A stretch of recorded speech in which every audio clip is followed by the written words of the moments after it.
Silver State champion Ryan Cavalieri. I believe you won the buggy class last year at this race, didn't you? Yes, I did. And now you're in both main events again this year. Where'd you end up? I started 7th in buggy and 8th in chuggy. Pretty consistent.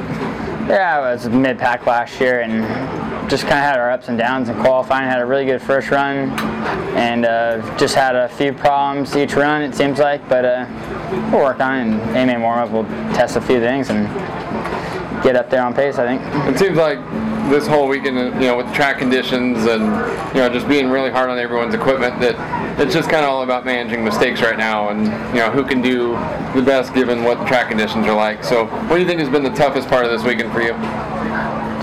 The toughest is just kind of getting my stuff to just run right. I just had a few motor problems here and there, and just has kind of put me behind the 8 ball really from the beginning of practice, and kind of struggled a little bit through each qualifier. I just I've only had probably one good quality run in my truck and my buggy, and they were both in the top 5 runs. So I have the speed. It's just getting my stuff to get it figured out in that main warm-up and go from there. It seems like that's what we've heard from a lot of people. A lot of it's just either getting the engine right or the clutch right. And a lot of that's, I guess, to help you, be able to jump through the jumps and bumps on this track that keep getting bigger and bigger. Yeah, it's definitely harder just to figure out everything with the track's deteriorating every run, and the track, we ran yesterday in the sun, midday, and it's like 80 degrees, and then we ran at night, it's like about 6 degrees. So it definitely is like throws everything for a loop, and the track is definitely throwing everybody for a loop each time you're on it. But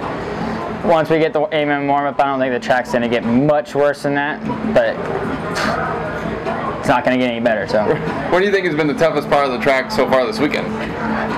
I would say a few sections are really tough. The whoops kind of coming towards the dryer stand are definitely hard, because you can't get a good rhythm like the first 2. You gotta roll them, and then you're doubling out.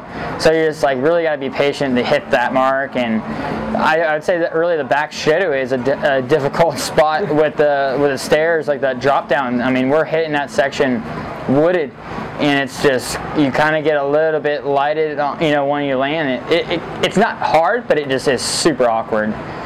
So I would say those 2 sections are the hardest. The rhythm section's not that hard.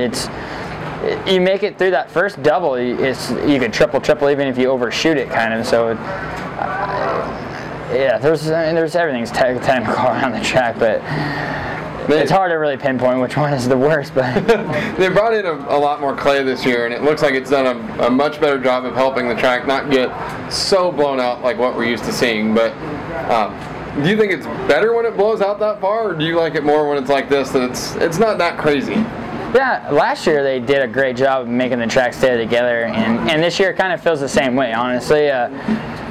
The track, they added a few more jumps, and it's still holding up pretty well. I mean, I think the biggest double out there is having a few bumps up to it, but I mean, the doubles in the rhythm section are holding up well. So, as long as the jumps kind of stay together, the track deteriorates no matter of what. So, it's fun. It's different. You go from Nitro Challenge, a high-speed track, and you come here, and it's a little bit slower pace and just a lot more holes. So, it's definitely difficult to set up a car to each track. So, and I just came from a carpet track with wooden jumps, so everything's different right now for me to drive. So, and you said you're starting in mid-pack both classes.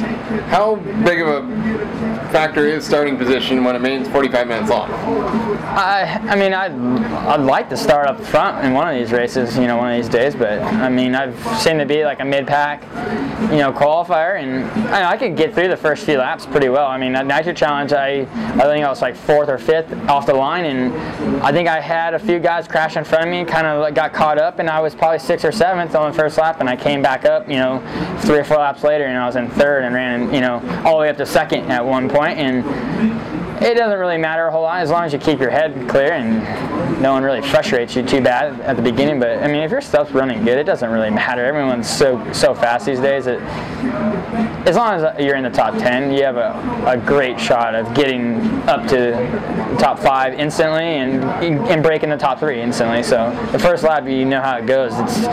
It's gnarly. So. And like 5-10 years ago in Nitro racing, the buggy class was always faster because the cars are lighter, they're just more nimble. But as we've seen the cars change and get better, the trucks have really gotten better. And then when the tracks start getting like this, the truck classes put in faster lap times just because they're easier to drive. Do you think that the truck class fits your driving style better, or the buggies? I don't know.